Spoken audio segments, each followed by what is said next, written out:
What is going on, guys? It's New7, and in this video today we're going to be going through my new full updated settings on Fortnite alongside my Deadzone settings as well. So I noticed a lot of you guys were asking in my previous video what my new settings are, what my new Deadzone is, and we're going to be going through that today. And as well as that, we're going to be going through how to perform the best 90s on controller, which is the Atlantis Mitr0 90s. Some people call it that, some people call it the Spider 90s. So we're going to be going through how to perform those 90s as well. So right before we get into the video as well, I just want to say I'm probably going to be hosting a giveaway, but I'm a bit unsure at the moment, so I need you guys to let me know from this video if that's something you'll be willing to participate in. So if you could drop a like down below, comment something down below like giveaway, you want to be a part of it, and I'm probably going to be giving away some Control Freaks. So I ordered like an extra set the other day, and I just thought, hold on a minute, it'd actually be useful if I just gave this away, gave back to the community. So I'm probably going to order a few more sets from after this video if people want to actually be a part of it. And then we'll get a giveaway set up and get that going. So let's get right into the video now, guys. So now we're going to go through all my settings, everything I'm using at the moment, my resolution, my Deadzone settings, my binds, absolutely everything. So let's get right into it. So I play full screen mode, a 16 by 9, but it's actually a 1280 by 1080. That's my resolution.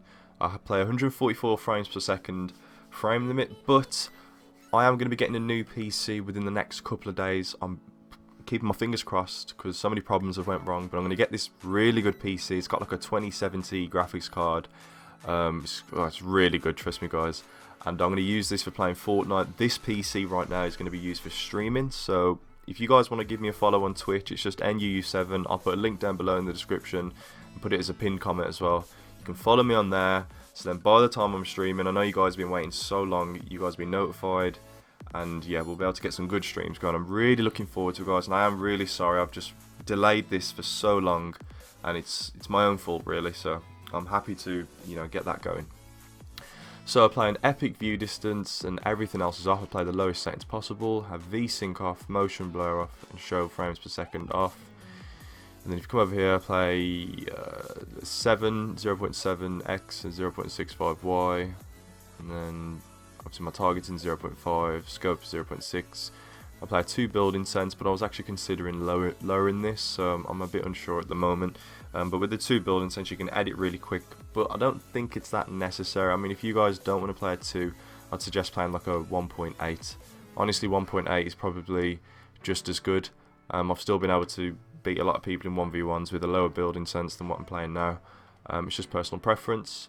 And then if I scroll down, so there's not really much more. Play at 1.0, hood scale, toggle sprint off. Sprint by default is on. This is a new setting I've actually put on. So I put sprint by default on and took the sprint off the left thumbstick. So the reason why I've done this, and this is actually one of the biggest changes I've made, and it's actually one of the most beneficial changes I've made, so you guys need to do this.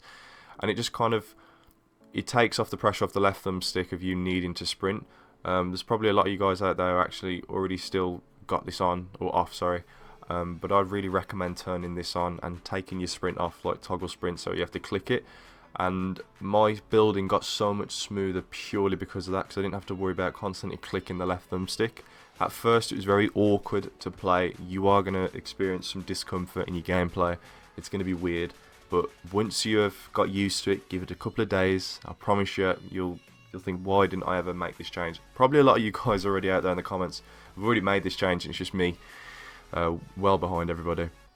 You've got tap to search on, obviously, reset building choice on, aim assist on, edit mode aim assist off. I've explained that multiple times, you know, obviously for good building. Turbo building on, auto material change on, controller auto run off, auto open doors off. These are all off.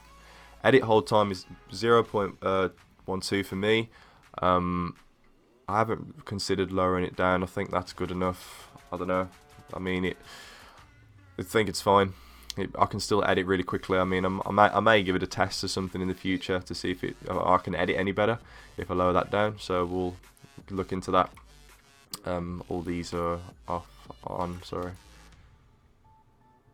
Brightness is 0.5. Music off. It annoys me sometimes. Sound effects 0.2, but I adjust this from time to time. These are my voice chat settings. I have all this off. So my binds, right. So with my key binds, as you can see, I don't have sprint on the left thumbstick now, so that's actually a free key bind. Have place marker on the left D-pad. This is actually really useful, especially in scrims, if you want to just be able to communicate efficiently and say where enemies are, you know, placing markers down on guns. Up for inventory, right to jump. So a lot of people keep asking me, why is it right to jump, why is it right to jump? Because what I've done, I explained this before in the settings, but I've assigned right on the D-pad to the back paddle, which is right on the D-pad, which is jump, to the back paddle on my scuff controller, which is basically meaning that with the back paddle I can jump, and it just frees up my A button. So obviously I edit with A and switch with B. I've just got used to it. This was actually from Gronky's video. I'm so thankful he released these settings, trust me, because they're just insane. This was ages ago, and I was really, you know, doubtful about making these changes. And then when I changed my edit button to A and my switch mode to B, it was insane changes. After a couple of days, I got used to it, and I don't know. It's wicked. I mean, I try editing. I've tried Y and B, you know, but it doesn't feel as comfortable. Could possibly get used to it if I gave it some time, but that's another thing as well. I'm not comfortable with toggle pickaxe on my left thumbstick, because I noticed in a lot of my build fights, I'd pull out my pickaxe on accident. I don't feel as smooth, like jumping midair and, you know, breaking stuff down. I don't know. Maybe you guys can let me know if it's going to benefit me, you know, much more. In the comments, if you just let me know if I should maybe make the change and make toggle pickaxe left thumbstick. But for now, it's just on Y. It feels comfortable. A lot of people actually only do this because they don't have a scuff and they need to jump with A. So that means they edit with Y, and then they need to free that up, so they put the, you know, toggle pickaxe there. But for me, obviously, I've got a scuff, and yeah, that's all fine. And then this is normal. This here on the edit, I reset with LT. Huge change you guys need to make if you haven't already. Resetting with LT, it means you can make such quick edits. If you're still resetting with right on the thumbstick, I really don't know what you're doing. Like, honestly, it doesn't even take that long to get used to. I'd say give it maximum a day. Once you've got used to that, you're going to edit like a flipping god. It's ridiculous. I'm serious, guys. So now the main thing we obviously want to get into is the Deadzone. Now, I started off, so look, I wanted to explain to you guys as well. I think Deadzone is different for everybody. If I reset this now, look, as you can see, I'll go for a 0.24 Deadzone left thumbstick and 0.27 on the right. I think it's different for the Xbox controllers, PS4 controllers. I need to clarify that, because in the last video I made about Deadzone, people were like, oh, that's the default. Or, because I said originally to put it as 0.2, people were like, that is actually the default for me. So I think PS4 controllers, I think, have a lower Deadzone in general. But what I did is I drastically lowered it to 0.10, and even on the left thumbstick. I didn't think it was that important. It is, trust me guys, it is so important. One of my friends told me to lower it on the left thumbstick, and it was one of the best changes I actually made on the Deadzone. Obviously not as huge as the right thumbstick, but it was just as important. My building was so much smoother, my movement feels so much more fluid. It's insane. So instead of just whacking it all the way down like I've done here, like 0.1, 0.1, I'd recommend you guys maybe just gradually lower it down. So if, let's say, I started off in the default, I'd do what I did initially. So I lowered it down to 0.2, I kept this the same, and then with this I lowered it down to 0.2. Then you might say, okay, I'll lower it down to 0.15, and then eventually obviously you can go down to 0.10, and if you want, maybe even lower. But I've noticed when I put it down to 0.05, it's there's a lot more stick drift, I think. I mean, you still get some drift with this, but it's very minor. Another thing I want to mention as well, is related to the start of the video, is with the control freaks. I use a control freaks obviously on my right thumbstick, so I don't know if that may affect how the Deadzone works, because with the control freak on, obviously you've got your thumb's a bit more elevated off the thumbstick, because there's essentially another thumbstick on your right thumbstick, which means obviously you've got more accuracy. So I don't know if lowering the Deadzone, actually you need to do that with control freaks, or if you've got no control freaks, you just got a standard thumbstick, it may actually be a bit more difficult to control. But like I said, with the control freaks, guys, you really do. If you want to improve your aim, that's where you need to start.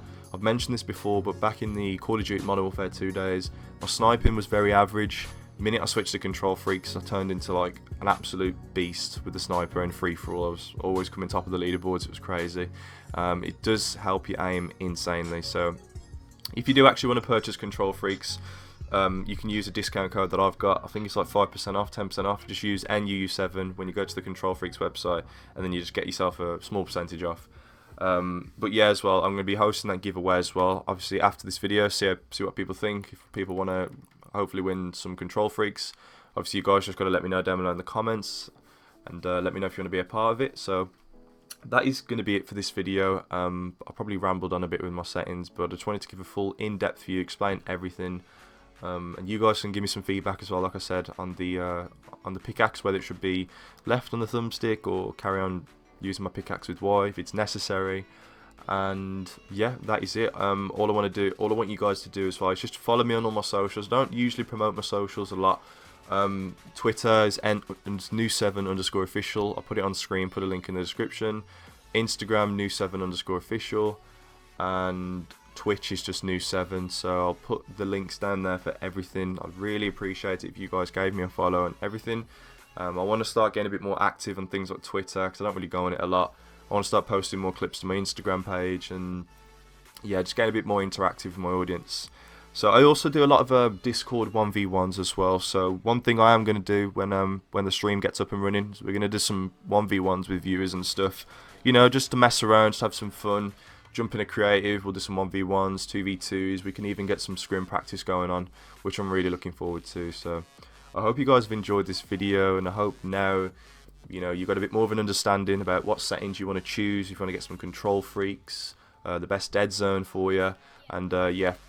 Regarding the Mitr0 90's as well, guys, there wasn't really much to say, so I didn't really cover it, but it was more just the fact of, you know, once you change your dead zone, you'll be able to do it. But the main two tips is stick to the right of your ramp as much as possible, try not to fall off, and then rotate your thumbstick very slowly, like so, just like that. Obviously, you've got way more control with this new dead zone feature, and then when you do it, you just want to build two walls here, and as you jump, just tap RB and LT, like that. And then obviously, then you'll get into a rhythm the more you do it. And yeah, as you can see, it's just like a certain motion you've got to get used to. So thank you all for watching this video, and I'll see you guys in the next one.